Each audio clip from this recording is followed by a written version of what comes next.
Lelung terluka parah akibat benturan pukulan dengan pendekar bertampang dingin. Dia berusaha untuk bangkit kembali sambil memuntahkan darah segar. Mendadak muncul bayangan manusia yang lain, seorang wanita. Siapa kau? Kau tidak perlu takut. Aku akan melenyapkan penderitaanmu. Bayangan itu mundur beberapa langkah. Tangannya membuat gerakan-gerakan besar. Sementara Jana Lelung hanya dapat melihat tanpa mampu berbuat sesuatu. Melihat pun hanyalah samar-samar. Pandangannya seperti terhalang oleh gumpalan kabut putih. Sungguh malang nasib pendekar yang dikalahkan. Aji tapak wisa.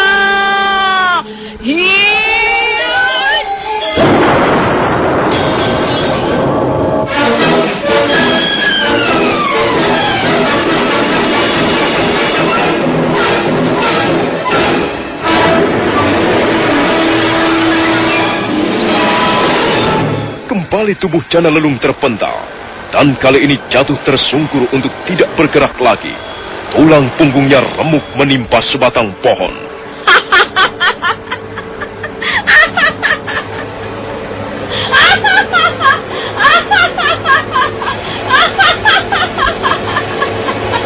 Bayangan wanita itu yang tak lain adalah Dewi Sambi tertawa kegirangan.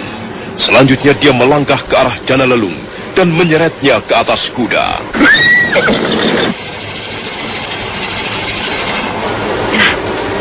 Kau tidur dengan tenang di sini ya. Jangan merengek di jalan. Kita akan berkuda cukup jauh. Mudah-mudahan gurumu akan gembira melihat kau kembali lagi. Ya.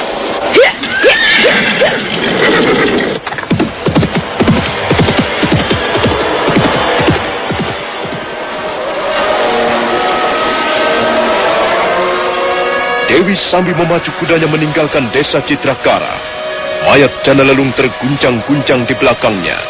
Wanita pendekar itu terus menggebrak kudanya, melintasi desa Kapopongan, Hambal, Hanyiru, kemudian menuju ke kaki Gunung Tengger.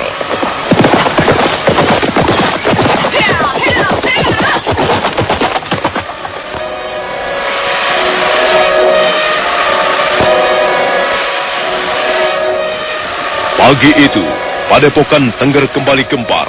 Dua orang murid menemukan mayat Jana Lelung bergantungan di dahan pohon waru.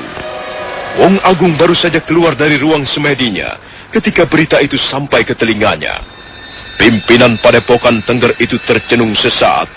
Matanya berkaca-kaca. Nampak jelas hatinya sangat terpukul. Jana Lelung adalah satu-satunya murid yang diharapkannya. Baiklah. Apakah mayatnya sudah diturunkan? Sudah, Guru. Kalau begitu, cepat bawa kemari. Baringkan di Serambi. Hubungi teman-temanmu yang lain. Suruh mereka menyiapkan upacara penguburan. Baik, Guru. Setelah murid-muridnya pergi, Wong Agung perlahan-lahan duduk di depan pintu Serambi. Pandangan matanya menerawang jauh. Oh, Sang Hyang Widi, apa maksudmu dengan semua ini? Apakah aku mempunyai dosa-dosa besar di masa laluku, sehingga sekarang harus mengambil buahnya? Akhirnya, Jana Lelung juga menjadi korban. Siapa lagi yang akan menyusul berikutnya? Oh, Sang Hyang Widi, cobaan ini terlalu berat. Berilah kekuatan pada diri kami. Berilah penerangan di hati kami, para penghuni lereng Tengger ini.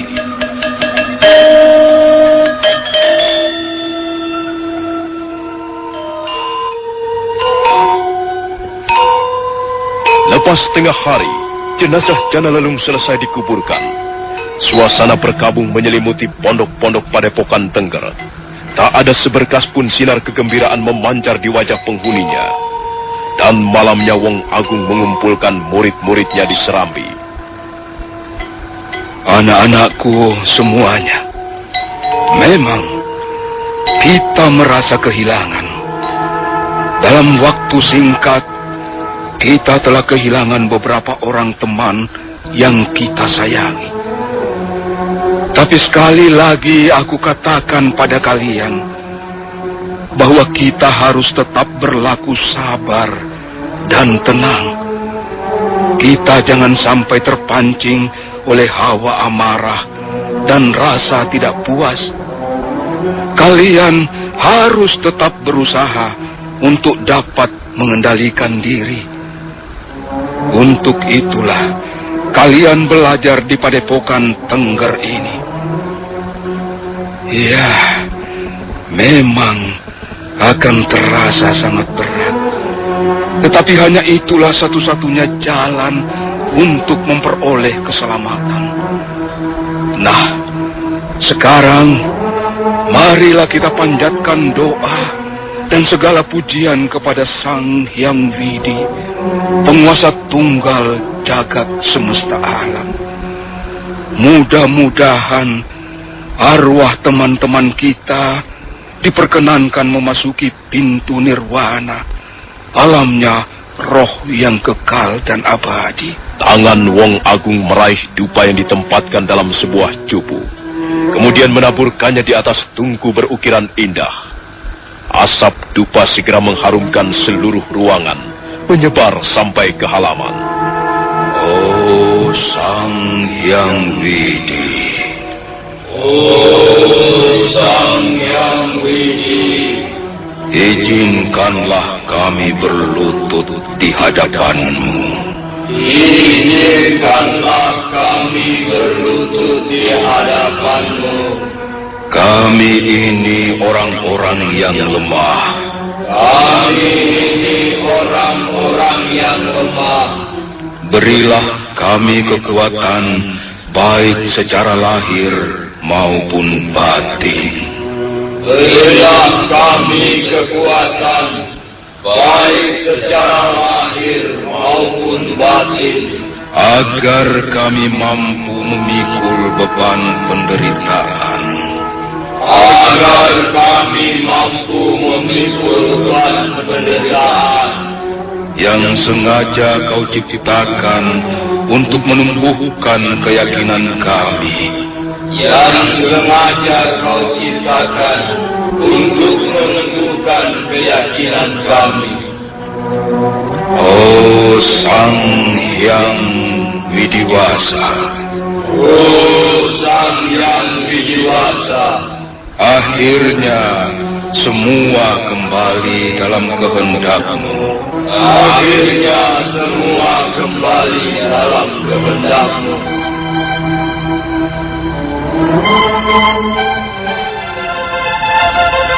Aku jadi khawatir. Guru sama sekali tidak mau keluar dari ruangan samadinya. Iya, sudah hampir 7 hari guru mengurung diri dalam ruangan samadi. Beliau sama sekali tidak makan atau minum.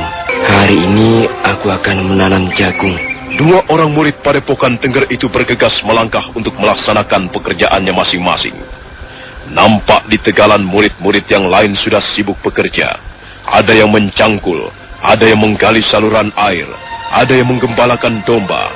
Sepintas lalu, semenjak Jana Lelung dikuburkan, nampak suasana Padepokan Tengger seperti tidak pernah terjadi apa-apa. Lelap di pondoknya masing-masing setelah seharian mereka bekerja keras. Sampai saat itu, Wong Agung masih juga belum keluar dari ruang semedinya. Laki-laki tua berjenggot putih itu duduk bersila sambil sekali waktu tangannya menaburkan dupa ke atas tungku. Oh Sang Hyang Widi, berilah penerangan di hatiku yang sedang gelap ini.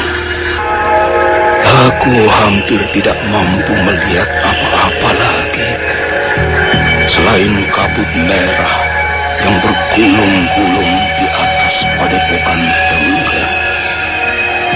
Oh Sang Hyang Widiwasa, kudirikan Padepokan Tengger ini untuk meluhurkan namamu. Aku tak pernah mengajarkan hal-hal yang buruk pada murid-muridku.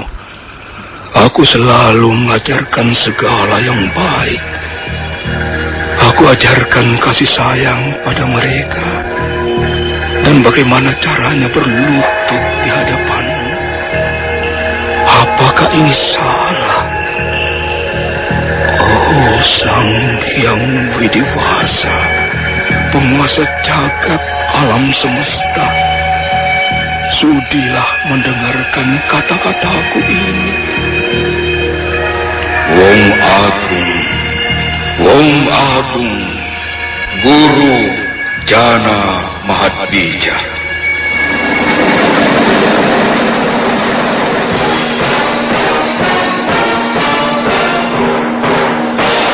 Wong Agung terkejut sekali. Tangannya yang meraih dupa tersentak, dan dupa itu bertaburan di lantai ruangan. Tiba-tiba dia seperti mendengar suara memanggil-manggil namanya. Tapi anehnya suara itu suaranya sendiri, hanya lebih berwibawa dan agung. Oh, siapa? Siapa yang memanggil-manggil namaku? Aku di sini, Wong Agung. Aku bersemayam dalam lubuk hatimu sendiri. Apa kau yang bernama Hati Nurani? Aku adalah warna merah, putih, kuning, dan hitam. Baiklah, aku dapat mengerti. Lalu, mengapa kau menemuiku? Wong Agung, kau juga menamakan dirimu dengan Guru Jana Mahadbija. Artinya, guru yang bijaksana dan punya wawasan jauh. Tapi mengapa sekarang hatimu menjadi rapuh? Ya, benar. Hatiku rapuh. Pikiranku tiba-tiba menjadi gelap. Itu karena kau merasa dirimu suci dan bersih. Kau merasa derajatmu paling unggul. Padahal sesungguhnya hidupmu masih sangat menyedihkan, Wong Agung. Apa yang kau alami sekarang inilah buktinya. Sekalipun kau dapat mengumpulkan murid sebanyak rakyat Majapahit, keadaanmu masih belum akan berubah. Kalau begitu, aku belum pantas duduk sebagai guru. Aku belum patut menjadi panutan orang lain. Guru yang masih sering goncang hatinya akan menyulitkan murid-muridnya. Tapi, apakah selama ini aku pernah mengajarkan yang salah? Wong Agung, kau belum tahu persis apa artinya salah atau benar. Kau tidak pernah mengajarkan apa-apa pada muridmu. Selama ini, kau hanya mengabdi pada dirimu sendiri. Kau sibuk mengurusi dirimu sendiri, sehingga tidak sempat melihat orang-orang lain. Kau terlalu mengagungkan dirimu, sehingga kau tidak mampu melihat dan mencium kotoran yang menempel di sekujur tubuhmu. Kau bukanlah Guru Jana Mahadbija.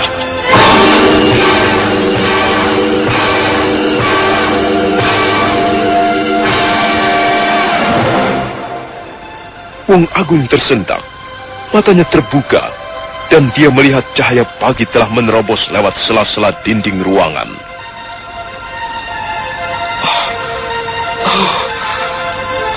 Rupanya aku telah bertemu dengan hati nuraniku. Mungkin benar apa yang dikatakan suara-suara itu. Aku belum pantas duduk sebagai guru. Aku belum pantas menyandang anak-anakku. Pagi ini aku akan membicarakan sesuatu yang sangat penting. Apa yang akan kukatakan ini nanti mudah-mudahan mempunyai arti yang baik bagi hidup kalian selanjutnya. Selama ini kita hidup bersama. Kita tinggal di padepokan Tengger ini dan hidup seperti sebuah keluarga besar. Sebenarnya sangat berat rasanya untuk mengutarakan pada kalian. Tapi aku harus memutuskannya demi masa depan kalian. Anak-anakku, ketahuilah, mulai sekarang aku bukanlah guru kalian lagi. Mereka yang hadir di ruangan serambi tersentak. Sesaat lamanya mereka saling berpandangan, tidak mengerti apa yang baru saja diucapkan gurunya. Guru, tenanglah. Aku belum selesai berkata-kata. Kalian tidak perlu kecewa. Padepokan Tengger bukanlah satu-satunya tempat untuk ngangsu kauru, untuk menimba ilmu. Dan aku bukanlah satu-satunya orang yang dapat membina kalian, mendidik kalian, memberi pengertian pada kalian tentang segala hal yang baik. Guru, apa kami telah melakukan kesalahan pada guru? Tidak, kalian tidak melakukan kesalahan apa-apa. Kalian justru murid-murid yang baik, yang mempunyai harapan besar untuk menjadi insan-insan yang berguna. Lalu, mengapa kami harus kehilangan guru? Kalian tidak akan pernah kehilangan guru. Kalian mempunyai guru sejati dalam diri kalian masing-masing. Tapi guru, kami masih membutuhkan guru. Dengar baik-baik. Aku akan menjelaskannya pada kalian. Setelah duduk bersemadi 7 hari lamanya, aku seperti memperoleh sebuah petunjuk. Aku merasa mendengar suara-suara di seberang sana. Suara-suara itu dengan jelas mengatakan bahwa aku belum pantas duduk sebagai guru. Itulah sebabnya akhir-akhir ini Padepokan Tengger terjadi kemelut. Saudara-saudaramu terbunuh tanpa tahu apa kesalahannya. Ya, mungkin ini karena aku masih banyak mempunyai kekurangan. Hatiku belum bersih. Jiwaku masih penuh noda-noda hitam. Karena itu anak-anakku, mulai hari ini, Padepokan Tengger tidak ada lagi. Dan Wong Agung bukan lagi menjadi guru kalian. Guru, mengapa harus begini, guru?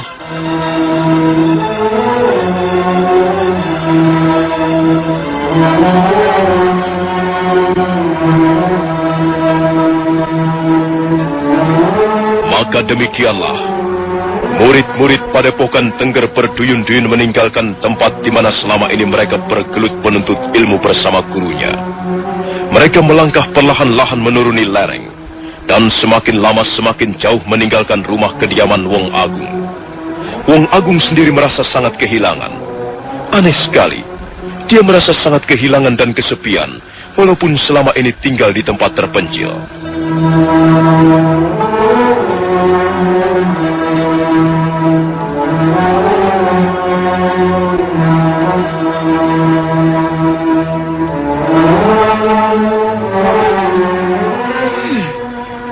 Mau apa murid-murid goblok itu turun gunung? Mengapa bukan Wong Agung sendiri? Apa yang bisa mereka lakukan? Kurang ajar. Wong Agung memang keras kepala. Ataukah dia mempunyai watak seorang pengecut?